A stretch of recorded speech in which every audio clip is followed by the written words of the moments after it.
Right, Erik Panzer, welcome back. Third in our series of mini podcasts. Ready to go again. Awesome. And this time I want to talk around purpose. We started off looking at identity, and we looked at then in our second one around how values fitted into that and how they fit into life and sport. Let's take a look at purpose. When you hear the word purpose, how does that fit in around identity and values for you? Yeah, I think purpose is that driving force that comes from knowing who you are and who you want to be, and that identity, the clarity and clarity and values really drives that purpose forward of like, why do you want to do what you do? Why are you here? Why are you showing up? Why are you committing so much time to something like sport? Yeah, perfect. And so having a really strong sense of purpose off the field, can that help you on the field? Totally. Like it's similar to that identity and knowing, being able to be that other person off the field. I think splitting them up can be helpful because it gives you a certain motivation, a certain driving force for performance, for training and things like that. But then also splitting up allows you to have that greater purpose when you're away from the sport, or that greater the greater why to your life away from the sport as well. Okay. It was interesting that you mentioned, as we were just talking before, that you can have multiple purposes. I think sometimes people have to think that I have one big why in my life and that has to be everything. But you don't have to, do you? You can have multiple purposes within sport and off the field as well. Yeah, I mean, I don't think there's a rule book for a lot of this, and it would be user fits. And so, yeah, you can do it where you have an overarching purpose, absolutely. And whatever that might be, that's overarching motivation for how you behave. But then also within, let's say, sport, you can have different reasons for why you're there.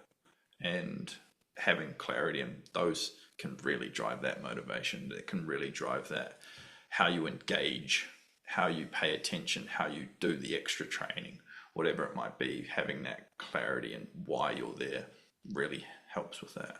Yeah, so that whole knowing why you play can have a real effect on how you play. Yeah, totally. Awesome. Did you go through that yourself as an athlete? Can you sort of talk to any of that? Yeah, like I've had different moments where I've reestablished. I did the values piece as an athlete as well, but then also the why, kind of like what I was chasing, and then being really reflective of what the sport was actually giving me, and then that allowed me to clarify my why, so that I had purpose when I was showing up to training. Previously, it had been like, or prior to when I was 23, 24, there was these massive, lofty targets of national teams and certain pro teams and things like that.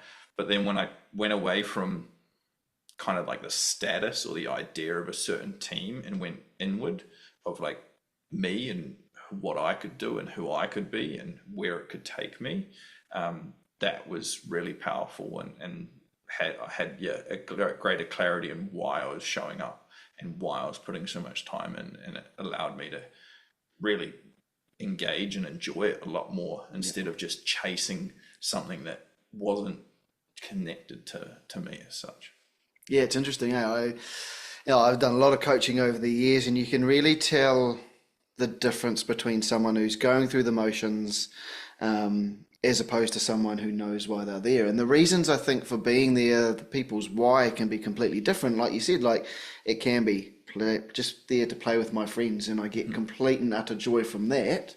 It could be that I want to go as far as I can and maximize my potential or something like that. And it doesn't really matter which one it is, but you need to have a purpose, right? Because I've seen those people who are maybe not forced into a sport, but they've been playing a sport so long that they just keep playing because they've always played it, but there's actually no reason for them to play, and they may be better to go off and find an adventure in something else, because you can see them just going through the motions because this is what I always have done.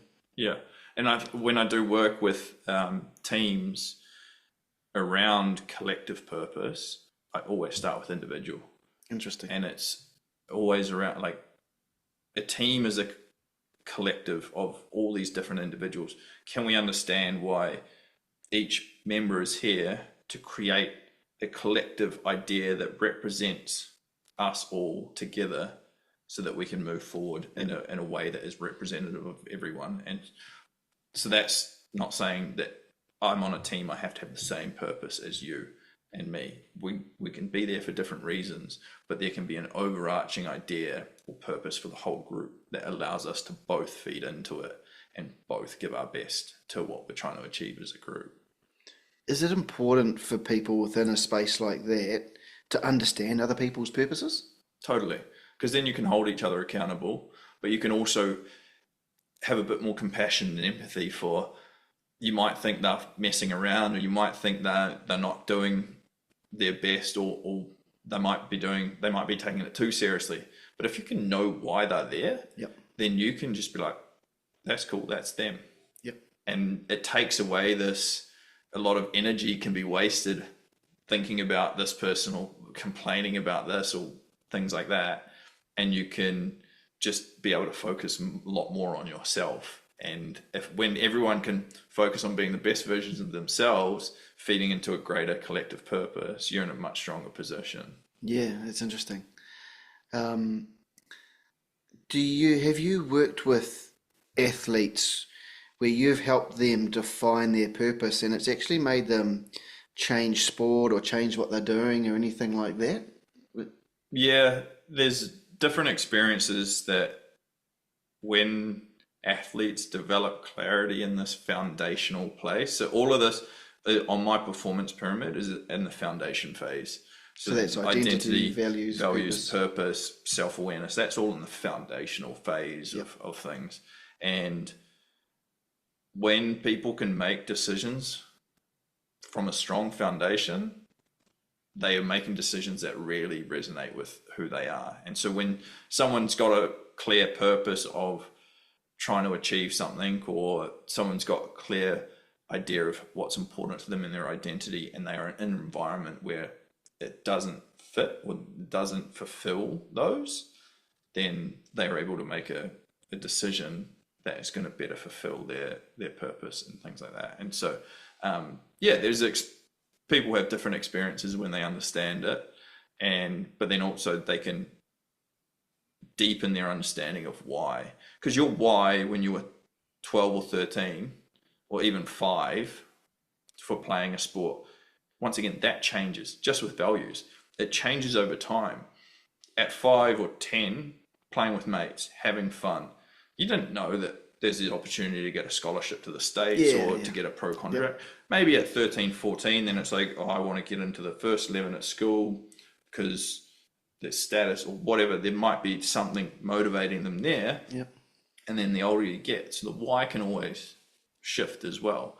And so just understanding what your purpose is with the sport, but that bringing that back to the identity and the values piece is really important, because that overarching purpose should always remain the driving force. And you, just because you don't get into a certain team doesn't mean that you should change your why for doing something. I want to talk about parents for a second, because I think this is an area where parents can sometimes push their own dreams onto their children, and that becomes a purpose forced on a child by parents. The dream of having a son or a daughter who's an All Black, for instance. What can parents do rather than pushing their own agenda onto their children to help them find purpose? Yeah, I think it comes back to this questioning that we've been kind of discussing in the other topics of just understanding understanding the child's deeper understanding of what they're engaging in. Sometimes, like at the start of the year, why do you want to continue playing football? Why do you want to be it go to dancing 4 days a week. And so just not challenging it, well, I guess challenging it, but just asking to get a better understanding to then better support them. Okay, he is playing this sport for this reason. I'll be able to feed into that in the car ride home. I can then ask, while you're playing football, to have fun with my mates. In the car ride home, I'm not going to be asking, did you give 100% today? Yeah. I'm going to be asking, did you have fun with your friends today? They've fulfilled their purpose. Yeah. Like, so being able to understand, to ask questions, to then connect better, I think is a great place for parents to be, especially in terms of supporting them, but then in terms of understanding them. Because you might not remember why you played rugby for 10, 15 years, but that's not the same reason why your son or daughter is playing rugby. Yep.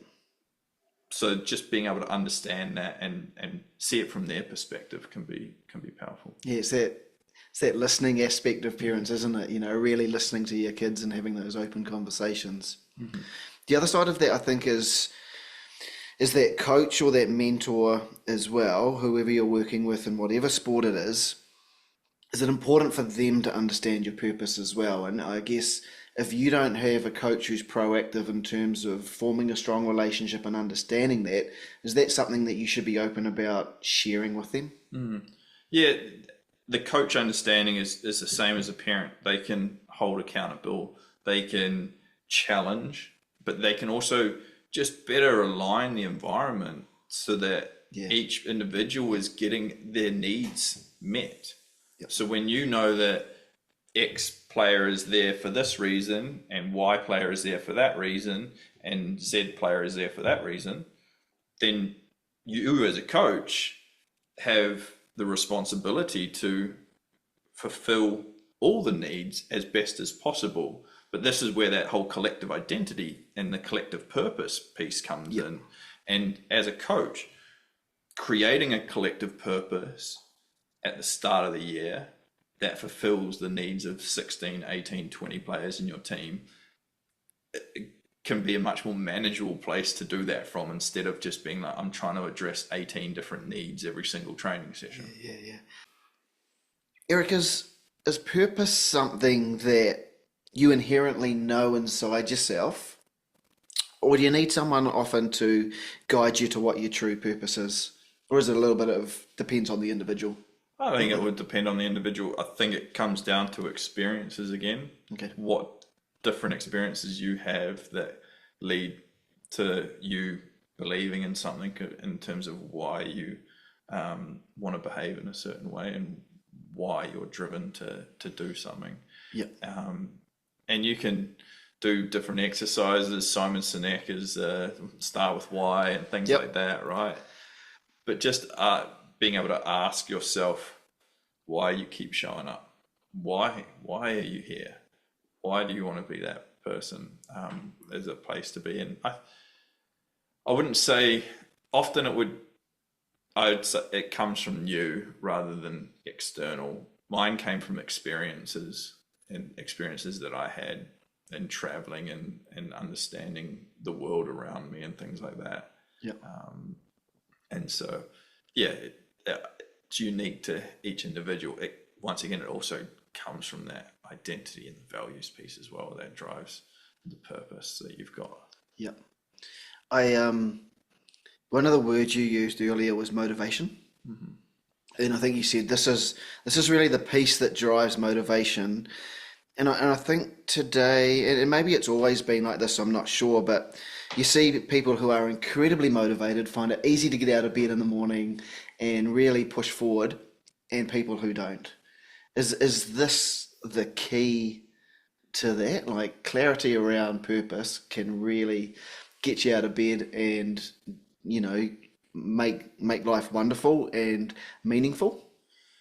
Yeah, it's something that feeds into a significant amount, I would say, personal experiences, but also then working with a bunch of athletes and individuals.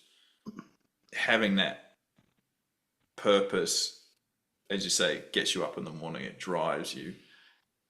That drives things, and that gives you that internal motivation because you've got this person that you're trying to become. You got this thing that you're chasing. It's the same with the values as well. You've got these values that you want to live by.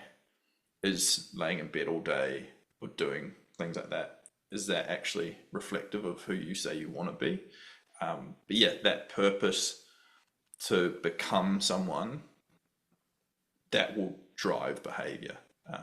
That'll get you moving. That'll keep you going when times get tough. And when times do get tough, being able to have certain values in place, but then also clarity in why you're doing something, that time won't stay tough for long and you'll be able to navigate that a lot easier. Yeah, and I think that I see people, my eldest son has been one of those for a while, where they're doing things, but you can see that they're not completely motivated by it. What would you do with an athlete or a person who isn't feeling the motivation in their chosen sport? Maybe it's at school and the subjects they've chosen. Is it that they need to reflect on what they're doing, or is it why they're doing it, or is it a little bit of both? Yeah, I've had a few motivation cases, or whatever you want to, Yeah, clients, I should say. And when they come to me lacking motivation, I go back to the sport, why they started, what's important to them, their values, and then that often can kind of clear up the motivation piece and clear up the purpose. interesting. And so understanding, having greater clarity on why they're playing the sport or who they want to be within the sport can oftentimes, the motivation lacks because they're trying to be something that isn't suitable to who they are, and they're trying to make certain times or do certain things that isn't truly reflective of what they're capable of and who they are. And so then connecting back into the individual and what's important and why you started and why you still do it, that has helped navigate the motivation piece. Magic, I love that, because that lack of motivation can be a really tough place to be, can't it? And it can come from not achieving as well. Like you can get discouraged by it, but that's when values comes into play really strongly, and being able to see through tough times and having strong values that you can keep going, knowing that something will be around the corner, is a big one as well. Because motivation, confidence, all of this, confidence is another one, but all of this is fed from identity, values, purpose. Yeah, brilliant. And that's why it's at the bottom of your triangle. Yeah. Quick fire question to close up this little section on purpose. I want you to finish a sentence for me. When an athlete knows their purpose, When an athlete knows their purpose, When an athlete knows their purpose, they show up authentically and perform with freedom. Oh, I like that. Should be on a wall somewhere. Perfect place to end.